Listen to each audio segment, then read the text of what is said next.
Hey, hello guys. We are doing our annual training on abuse and neglect, recognition, prevention, and reporting.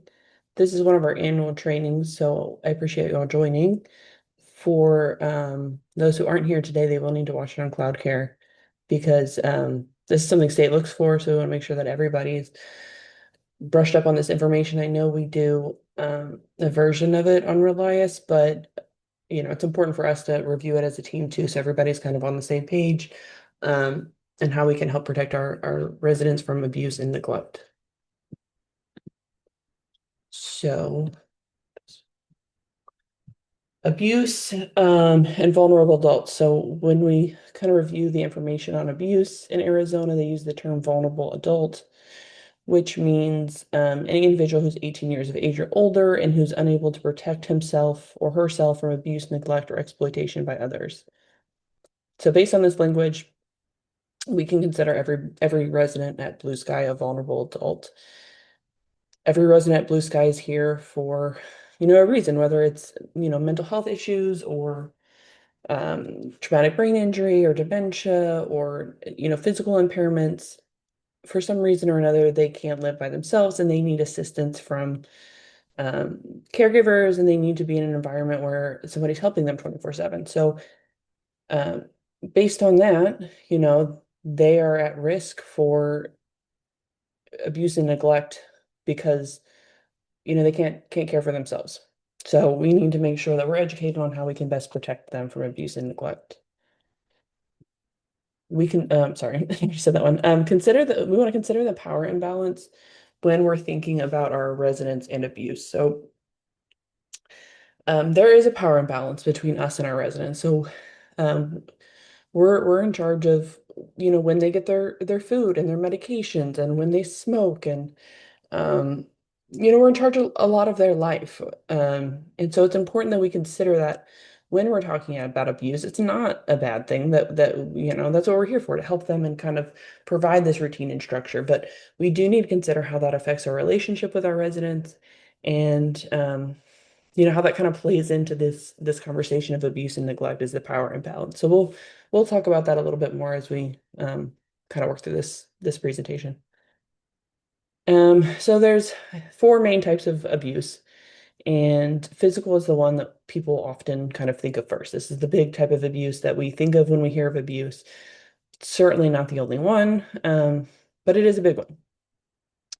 Excuse me. So, physical abuse is the intentional infliction of pain or injury and or the use of physical restraints which could cause injury. So at Blue Sky, we know we don't use any physical restraints. Um, So that should not be an issue. If anybody is using physical restraints, it would be an issue. You're going against Blue Sky policy, but it's also a type of abuse. We're not certified to use restraints. Um, in the intentional infliction of pain. So intentional is a key word there. We know sometimes accidents happen. If accidents are happening all the time, that's something we need to look into. But for this to be considered abuse, it needs to be intentional.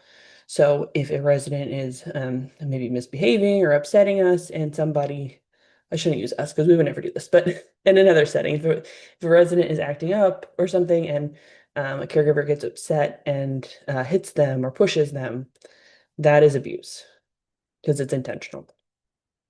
So we're going to go through the warning signs here on each of these types of abuse. And I just want to note that they're not like all inclusive. Like there's a million more warning signs. And at the end, I'll reference where I got this information from. So if you want to look up the warning signs, I would encourage you to do so. But they're not also um, like guaranteed abuse. So if we see somebody with unexplained injuries, that doesn't guarantee that they're having that abuse is being inflicted upon them. It's just kind of like a red flag, something that we need to look into and investigate a little further. So warning signs for physical abuse, meaning if we see these on a patient, it's something that could be a sign that abuse is happening. And one of those is unexplained injury. So if we have a patient who is having all kinds of bruising and skin tears and injuries, and we can't figure out where they're coming from. Um, that is kind of a flag that we need to look into, that something else might be going on. Uh, However, we know we do have some residents, and this has come up where we have patients.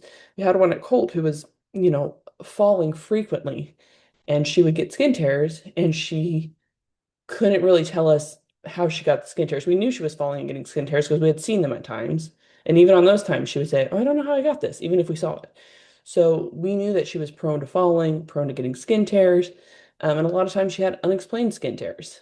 Um, so, that just goes to show that it doesn't necessarily mean it's abuse, but it is something that we need to look into. Fortunately, she has gotten a lot better with falls and skin tears. Pain from touching, fear, sunken eyes or cheeks, poor coloration, fractures in various stages of healing, or even injuries. So they have bruises and, they have old bruises and new bruises, and they're just constantly cycling. It kind of goes to show that, like, they're obviously getting injuries ongoing.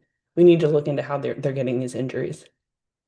Um, I want to say on these two, as we go through all these types of abuse, is, I think our staff are very well trained in types of abuse. I think you guys really know. I mean, this stuff you guys go over it in Relias, and then you go over it in your caregiving training. So, it's important for us to review it, but it's also important because we work with so many different parties. We work with doctors, we work with um, wound nurses who come in, we send our patients to the hospital. There's so many kind of different parts in this, and all of those people are also trained in abuse and reporting. And we've had this happen where, a patient goes to the hospital and, you know, the nurse or the doctor that whoever sees them, they might see one of these, warning signs. And we know that it doesn't always mean abuse is happening, but, they feel like it's justified in making a report to adult protective services. And that's the party that kind of looks over abuse. And so we've had them kind of respond. And unfortunately, every time we've had the documentation showing, this is where that injury came from, or this is, you know, and that's why it's important for us to make sure we're documenting appropriately, make sure we're doing incident reports anytime anybody has an injury, or fall. If somebody falls, um, we talked about this in our fall training. If somebody falls on their left side, we want to make sure that gets in the report, because if they go out to the hospital immediately, we're not going to see any bruising. They show up at the hospital and they have bruising all over their left side, we can kind of support that. Oh, yes, when we saw him fall here in the incident report, he fell on his left side. That would explain this bruising. Emotional abuse is another type of abuse, and that's the infliction of mental pain, anguish, or distress through verbal or nonverbal acts such as name calling, insulting, ignoring, threatening, isolating, demanding, and or controlling behavior. Examples include name calling, yelling, threatening, etc. So we can't threaten, we obviously can't name call our residents or yell at them. We can't threaten them. So, even if a resident is being inappropriate or, you know, anything like that, we can't say, "Oh, you need to act right because if you don't, I'm not going to give you lunch." We can't threaten things like that. That's inappropriate. Warning signs include fearfulness of speaking up for oneself in the presence of a caretaker. Um, so maybe if they've been yelled at or threatened by somebody, they're going to kind of withdraw and not be as open around that caregiver. And so that's something that we need to watch out for. Withdrawal, if they're fearful, they're going to stay in the room, they're not going to come out as much. Low self-esteem and anxiety can all be signs of emotional abuse. Um, the next one is sexual abuse. I don't particularly love the wording in the legislation on this, but we'll get into that, and I think I understand where they're coming from. But so they say non-consensual sexual contact of any kind with a vulnerable adult. So in our world, non-consensual, any contact with a resident would be non-consensual because they're a vulnerable adult. So we can't, obviously we cannot have any sexual contact with any of our residents because they're vulnerable adults. I think the way they term this non-consensual is because there are situations where, and I've had this before, where if you have a resident who's maybe, upset and you're trying to comfort them, and in my situation, I had a resident who was kind of upset and I was trying to comfort her, and I put my hand on her back and I, like, was calming her down, and she did not like touch. I didn't know her that well yet. And so touch was not her love language. And it made the situation worse. She yelled at me, and that was my fault. I should have known. Should have asked her how she wanted to be comforted. So that was non-consensual. She did not like that. Doesn't mean it's sexual abuse, but we need to know kind of what our residents' preferences are and how they want to be comforted, and knowing that at any time if a resident finds, our touch non-consensual or not comfortable, it's inappropriate. Whether or not we find it inappropriate, if it's inappropriate to them or uncomfortable to them, it needs to be stopped. So examples include unwanted touching, kissing, sexually inappropriate comments, etc. The same thing with comments too. I think we've had before where, somebody says something and they don't, a caregiver says something or a staff, and it's, there may be just being jokey or flirty, or it's nothing, you know, grotesque or what I would consider inappropriate, but if the patient finds it inappropriate, it's inappropriate and it needs to stop, regardless of how we meant it, or, whether what our stance on it is fine with us. It doesn't matter. If they don't like it, it's inappropriate. Warning signs can include unexplained sexually transmitted diseases, difficulty sitting or walking, unexplained torn or bloody clothes. Financial abuse. This is one that has come up. Not necessarily by any of our caregivers at Blue Sky, but our staff at Blue Sky, but unfortunately, our population, our residents are really targeted when it comes to financial abuse. We've had, the past year we've had two residents who have had their credit cards kind of compromised. Somebody hacked into it and made hundreds of dollars on their credit cards. It was out of state. It was nobody at Blue Sky, but people are out there that target these kinds of people, and it's really sad. And so it's something that we need to watch out for. Not only like we can't do that, but we need to make sure, if we see signs of this happening from somewhere else, that we report it and we look into it. So it's the illegal or improper use of an incapacitated or vulnerable adult, which, remember, that's everybody at Blue Sky, or his or her resources for another's profit or advantage. Examples include using a resident's card or funds for personal needs, taking personal items from a resident, or scams or fraud, which I think is the big one that we've seen is um, scams. Like, people are targeting our population. Um, I can think of like we get spam calls a lot at the house, and we know it's spam. We hang up, we don't give them any information. However, a lot of our residents don't really have that understanding. And, I've had residents who come up to me and like, oh, look, I got this in the mail. They're going to give me a free, whatever it is, a free iPhone, a free laptop. You and I know that, if that we got that in the mail, we would just trash that because that's not true. But, for them, we need to watch out for it. Like, don't call that number. Don't give them your credit card information because it's a fraud. Warning signs can include unusual banking activity, unable to explain what they're doing with their money, etc. So if we have somebody who's like blowing through their money all the time and we ask them, like, where's your money going? And they don't really have an answer, that's kind of a red flag of like, okay, we should try to look into what's going on here.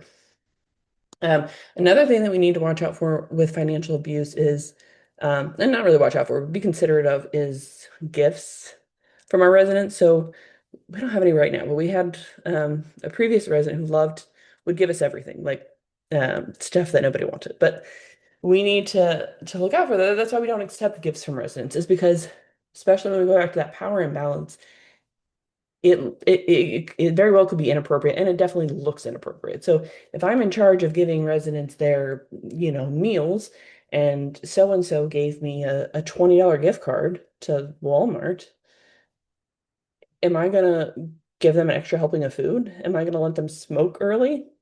The answer should be no, but still, um, we don't want to have any um, preferences for patients. We don't want to show any, I don't know the word I'm looking for, but any prestige towards one resident over another. So we need to make sure that we're not accepting gifts, so that we can kind of keep that power imbalance in check. And then the last type of abuse we're going to cover is neglect. It's kind of its own type of abuse because every other form of abuse is we're doing something. Physical abuse would be hitting the resident. Verbal abuse, you're yelling at the resident. Neglect is kind of the opposite of everything. You're not giving them the things they need for life. So that's the deprivation of food, water, medication, medical services, shelter, cooling, heating, or other services necessary to maintain minimum physical or mental health. Examples can include withholding food from a resident for any reason. So we talked about that before. We can't ever say, "Oh, you're not listening to me. You're yelling. You're being mean. I'm not going to give you a snack." We can't do that. Um, Not implementing a safety plan for heat or AC issues, etc. So that's why we do our every 3 months disaster drills so we can plan for, especially in the summer, if the AC would go out, like what is our plan? How are we going to keep our patients safe? Because unfortunately, that's happened in Arizona. It's happened in where I'm from in Ohio, the opposite. In the winter, if the heat would go out and they don't have a plan, residents they're fragile. They could get very um, sick. They could die.